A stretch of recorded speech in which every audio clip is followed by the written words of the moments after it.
में सिर्फ भाई सवाल करें। जाकिर भाई, मेरा नाम बापू है, मैं थाना से आया हूँ और मेरे साथ मेरे मोहम्मद शफी भाईजान है, उनके साथ में मैं यहाँ आया हूँ।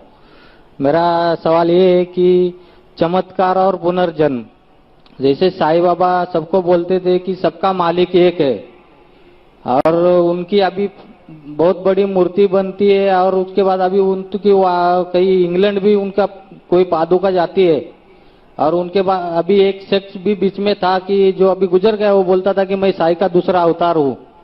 तो आप उसके बारे में कुछ बता सकते हैं? और वो चमत्कार करते थे कि उबले हुए पानी में हाथ डालते थे या फिर बीमार आदमी को ठीक करते थे, ये सही था कि गलत था? भाई साहब का जवाब देने के पहले मैं ये कहना चाहूंगा कि खवातीन की शोबे से सवाल था।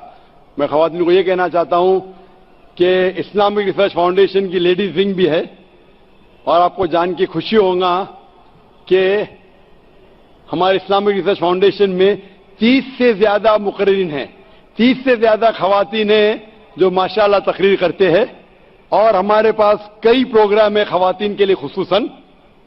और इस खवातीन के शोबे की प्रेसिडेंट मेरी एहलिया है फरत नाइक और यहाँ कई प्रोग्राम होते हैं और मैं चाहता हूं कि इतनी खवातीन बड़ी तादाद में है माशाअल्लाह, पूरा दरिया है। मैं कहना चाहता हूं कि इस्लामिक रिसर्च फाउंडेशन में कई प्रोग्राम होते हैं। मिसाल के तौर पे इस्लामिक ट्रेनिंग होती है, इस्लामिक रिसर्च फाउंडेशन में मैरिज प्रिपरेटरी कोर्सेज होते हैं, इस्लामिक रिसर्च फाउंडेशन में फहमुल कुरान होता है 30 दिन का और यहां कई प्रोग्राम होते हैं। आप लेडीज विंग के स्टॉल पे जा सकती है और हर हफ्ते 2 बार तकरीर होती है, सैटरडे शनिचर को और मंडे पीर को। हफ्ते में 2 बार होता है तकरीबन 3:30 बजे। और जो प्रोग्राम्स होते हैं फहमुल कुरान, marriage preparatory course, Islamic training program, उसकी डेट मुकर्रर की जाती है। आप लेडीज विंग में कांटेक्ट कर सकती है और मैं चाहता हूं कि अगर आप ये प्रोग्राम अटेंड करेंगे इंशाअल्लाह आपको बहुत फायदा होगा और आप इंशाअल्लाह इस्लाम के करीब रहेंगे। भाई साहब ने एक सवाल पूछा है कि साईं बाबा कहते थे कि भगवान एक है, ईश्वर एक है और वो चमत्कार करते थे और लोगों ने साईं बाबा की मूर्ति बना दी और वो उबलते हुए पानी में हाथ डालते थे। कैसा? भाई साहब, इसे कहते हैं मैजिक। मैजिक मतलब चमत्कार नहीं, ये मैजिक एक टेक्निक है जिसके जरिए आप ऐसी चीज कर सकते हैं जो आम अपने आंखों से नजर आता है कि चमत्कार है। एक होता है मिरेकल, चमत्कार जो पैगंबर करते थे, अभी पैगंबर का आने का सिलसिला बंद हो गया। कुरान में लिखा है सूरह आज़ाब में सूरह 33 आयत नंबर 40 कि मोहम्मद सल्लल्लाहु अलैहि वसल्लम आखिरी पैगंबर है। इसके बाद अगर कोई कहता है कि मैं पैगंबर हूं, उसे साइकियाट्रिस्ट की जरूरत है। किसकी जरूरत? साइकियाट्रिस्ट की। पैगंबर का सिलसिला खत्म हो गया। लेकिन मैजिक, जब मैं स्कूल में था मैं भी मैजिक करता था। मैं क्या करता था? आठानी लेता था, सबको दिखाता था, रुमाल में डालता था, पानी के ग्लास में डालता था, आठानी, रुमाल निकालता था, आठानी गायब।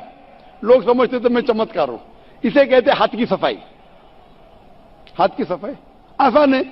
मैं आठानी दिखाता था लोग को, इधर रहती थी मेरी कांच की गोल आठानी के साइज की कांच का टुकड़ा था, दिखाता था, रुमाल के अंदर आठानी से बदलता था वो कांच की टुकड़ा, टिंग टिंग आवाज आती थी, रुमाल को निकाल देता था, आठानी गायब। फिर आपके कान से आठानी निकालूंगा मैं। लोग बोले अरे चमत्कार, ये हाथ की सफाई है, इसे बोलते मैजिक ट्रिक्स। ये कोई भी कर सकता है, कुछ बड़ी बात नहीं। आप इंसान को 2 टुकड़े में काटो, वापस जोड़ो, ये हाथ की सफाई है, कोई चमत्कार नहीं है। एक मिसाल देता हूं, पीसी सरकार, नाम सुना? पीसी सरकार तो बहुत बड़ा म्यूजिशियन था।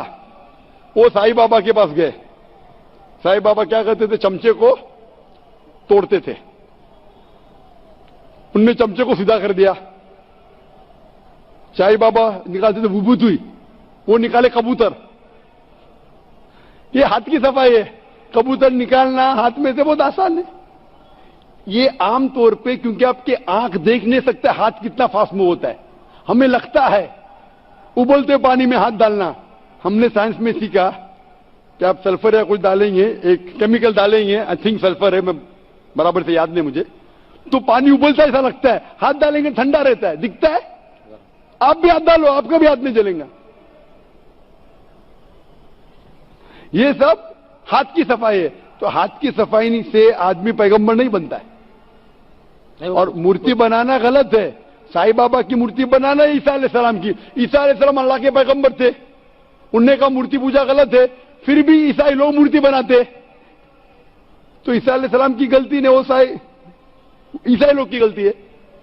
तो इसीलिए हमें अल्लाह के अहकामात पे अमल करना चाहिए। कुरान मजीद, आप इस्लाम के बारे में पढ़ चुके हैं भाई साहब? नहीं, कुछ पढ़ा नहीं हूं, मैं पढ़ना चाहता हूं। पढ़ना चाह, आप जानते हैं कि खुदा एक है?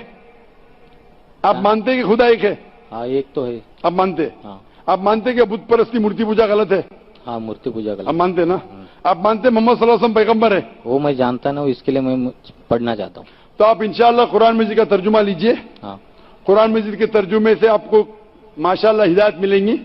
आप जो जबान में जानते, हिंदी में जानते तो हिंदी में लीजिए, अंग्रेजी जानते अंग्रेजी में लीजिए। इसे पढ़िए, इस पे अमल करें, इंशाअल्लाह आपको हिदायत मिलेंगी और आपको सही रास्ता मिलेगा। आदेश चतुर्वेदी है और मैं बॉम्बे में 2 साल से एज ए एडवोकेट प्रैक्टिस कर रहा हूं। इस्लाम को इतने प्रैक्टिकल तरीके से और प्रॉपर तरीके से इस्लाम जो आवाम है उसमें उसकी अवेयरनेस फैला रहे हैं। इसके लिए सबसे पहले मैं आपको प्रणाम करना चाहूंगा तहे दिल से। सवाल मेरा यह है कि मैं एज इंडिविजुअल मैं सोचता हूं कि जब से मैं पैदा हुआ हूं और मैं ब्राह्मण को मैं पैदा हुआ, हिंदू में पैदा हुआ हूं और मैं नॉन वेज खाता हूं, मेरे पिताजी के द्वारा मतलब बाय बर्थ चला आ रहा है, but my soul is not always accepting this act of like जो गोश्त खाना है। जैसे आपने अभी अपने नॉर्मल सवालों में भी बताया कि गोश्त खाना कितना ठीक है कितना नहीं ठीक है, लेकिन my soul is not accepting कि ये गलत है। एक हम अपने बच्चों को जरा चोट लगती है तो हम उनके लिए क्या क्या नहीं करते, कितना दर्द होता है, कितना पश्चाताप करते हैं, लेकिन जब हम हिंदुओं में भी कुर्बानी होती है हाँ, और उनमें ऐसा क्यों नहीं होता? हम ऐसे जस्टिफाई क्यों नहीं कर पाते हैं? मैं साहब ने कहा कि उसने मेरे कैसेट देखी, मेरी तकरीर देखी और वो मुझसे धन्यवाद कहना चाहते हैं कि इस्लाम को लॉजिक। मैं पहली बार आया हूं, मैंने आपका पहली बार ना, मेरे एक भाईजान है सलीम भाई, उनके थ्रू मैं आया हूं और मैं बहुत ही उनका तहे दिल से शुक्रिया अदा करता हूं कि उन्होंने मुझे ऐसी जगह पे लेके आए हैं। वो भाई साहब कहना चाहते हैं कि उन्हें तकरीर सुनी है और मेरी तकरीर से मुतासिर हुए कि मैं इस्लाम को प्रैक्टिकल वे में समझाता हूं और सही तरीके से। भाई साहब का सवाल है कि वो नॉनवेज खाते हैं लेकिन दिल संतुष्ट नहीं है। नॉनवेज दिल संतुष्ट नहीं तो मत खाओ, खाना फर्ज नहीं है। मैं उसको छोड़ना चाहता हूं, मैं छोड़ दूंगा भी, ऐसा है। मेरा जवाब सुनिए भाई साहब। आपने जवाब, अपने सवाल तो पूछ लिया है ना? हाँ हाँ, जवाब तो सुनिए। हाँ बिल्कुल। पूरा हुआ क्या जवाब? शुरू हुआ है। नहीं। इस्लाम में गोश्त खाना फर्ज नहीं है। आप अच्छे मुस्लिम बन सकते 100% शाकाहारी बनने के बाद भी, फर्ज नहीं है इस्लाम में। लेकिन मैंने जो आपको दलील दी वो ये दलील दी कि साइंटिफिक, आप जो कहते अपने बच्चे को चोट लगती है तो दर्द होता है आपको, तो जानवर को चोट लगती दर्द होना चाहिए ना जी। तो पेड़ पौधे को चोट होती है आपको दर्द नहीं होता है? कैसे इंसान है आप? तो वही तो मेरा सवाल है कि वो उसमें हम जस्टिफाई क्यों नहीं करते हैं? हमारा ये है कि इसीलिए मैं कहता हूं, लेकिन पेड़ पौधों की चीख आपको सुनाई नहीं देती। आपने मेरा जवाब सुना कि नहीं? मैं जो जवाब दिया 8वीं गलतफहमी, 8वीं गलतफहमी गोश्त के बारे में मैं साफ तौर से कहा कि पेड़ भी चीखते हैं, उसकी चीख सुनाई नहीं देती। मैं पूछना चाहता हूं, आपका बच्चा गूंगा है, आप उसको चुभोते, हाथ काटते उसका, वो रोता है, सुनाई नहीं देता, तो खुश है क्या आप? मैं खुश नहीं हूं, इसीलिए तो मेरा समाधान मैं इसलिए बोलता हूं मैं तो आप भाजीपाला क्यों खाएंगे? फिर भाजीपाला भी मत खाओ, आप जिएंगे कैसा? आप जब सांस लेते जिरासिम जाते, आपके जिस्म में जिरासिम जर्म्स जाते, जर्म्स की भी जिंदगी होती है, लाइफ होती है। आप उनका कत्ल क्यों कर रहे? आप खड़े अभी हर मिनट आप सांस ले रहे, हजारों जर्म्स की कत्ल कर रहे, क्यों कर रहे? कैसे इंसान है आप? जवाब दो। आप कातिल है। ठीक है, जो नहीं दिखता है ठीक नहीं, ठीक है क्या? ठीक नहीं है। नहीं हम लोग दिखता है का मतलब अपनी ट्रेडिशन को जैसा हम लोग पैदा होते हैं, जो चीज फॉलो करा दी जाती है या उसको थोप दिया जाता है, उसी को हम फॉलो करते चले जाते हैं। मेरे बाप दादा कहते थे दुनिया चपटी है, क्या मैं मानूं? नहीं तो मैं मान नहीं रहा हूं, इसीलिए तो मैं आपसे समाधान चाहता हूं। इसीलिए मैं कहता हूं कि साइंस अभी तरक्की कर चुकी है। साइंस कहती है कि पेड़ पौधों में भी जान है, जानवर में भी जान है। जो जानवर खाने के लिए बनाए गए उसको खा सकते हैं, जो जानवर से नुकसान होता है मत खाइए। साइंस टेक्नोलॉजी कह रही है। ये आपके परदादा जो कह रहे, कुछ सही कहते थे, कुछ गलत कहते थे। जो सही कहते उसके ऊपर अमल करो, जो गलत कहते थे छोड़ दो। आप मानते हैं कि बुत परस्ती गलत है या सही है? नहीं सर, मूर्ति पूजा गलत है या सही है? मैं 100% उस चीज को नहीं सही कह सकता हूं कि गलत या सही है। अभी मैं गलत है या सही है? फॉलो कर रहा हूं तो मैं उसको सही मानता हूं। फॉलो कर रहे इसलिए सही मानते। हाँ। आप चोरी करेंगे तो चोरी सही हो जाती है। नहीं, आप नहीं करते। अगर एक इंसान बोलेगा मैं चोरी कर रहा हूं इसलिए सही है, नहीं, तो ये सही दलील है? नहीं, सही चोरी वो मैं कहता हूं कहा गया है कि गलत है। मैं पूछता हूं, अगर एक चोर दलील देता है आपको, क्या मैं चोरी करता हूं इसलिए सही, आप वो दलील को मानेंगे? तो वो समाज के द्वारा बता दिया गया कि चोरी गलत है, इसलिए हम उसको गलत आपके किताब में साफ तौर से अहित होता है, किसी का अहित होता है। भाई साहब, आपके किताबों में साफ तौर से लिखा गया है कि मूर्ति पूजा गलत है, बुत परस्ती गलत, फिर भी आप कर रहे। मुझे सर उतना अवेयर होता तो मैं यहाँ क्यों आता? इतना मनुष्य में आप अगर आ गए इधर तो अभी पूछ रहा हूं, अभी अवेयरनेस आया कि नहीं? अभी आप 3 घंटे से इधर है, अभी आप अगर अवेयर नहीं होंगे तो आने का फायदा क्या आपके? आप इतने घंटे से है इधर, मेरी तकरीर सुन चुके हैं, सवाल जवाब सुन चुके, इतने हवाले दिया, मैं चैप्टर नंबर वर्स नंबर वेद का, उपनिषद का वो मैंने लिखा अभी माशा लिख लिए। तो अभी आपको यकीन हुआ कि मूर्ति पूजा गलत है? गलत इमेजिनरी चीज को मैं गलत तो नहीं मान सकता।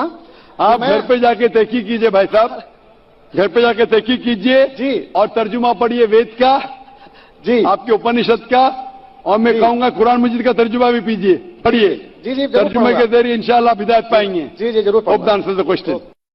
Yeah. Because I'm happy, I'm a Muslim, that's what makes me happy, and that's the truth. Can we move to the brothers section? Do we have a question from a non-Muslim? Hi, I have a question, very simple and short. How Islam define love, and what is love? You have asked the question that how does Islam define love and what is love? Love, brother, is the care and the craving for one for another. It can be between human beings, it can be between different creatures, it can be between you and your creator. And it's clearly mentioned, it says that Allah is the one who loves in the Quran in 2 places. So love is a craving and the affection between 2 creatures, between 2 human beings, can be between you and your creator. And Allah says in the Quran in Surah Rum, chapter number 30, verse number 21, that amongst His signs, He has created for you mates amongst yourselves so that you may dwell with them in tranquility. Allah says that He has created for you mates, spouses, wife and husband, so that you may dwell with each other in tranquility. So Almighty God has put love between the hearts. Almighty God says He has put love between the hearts of the husband and wife, so that you may dwell with each other in tranquility. That means you care for each other. If she gets hurt, you are hurt. If she is happy, you are happy. So all this is love. And therefore God says that He has put this love between the man and the woman, between the husband and wife. Hope that answers the question. Thank you.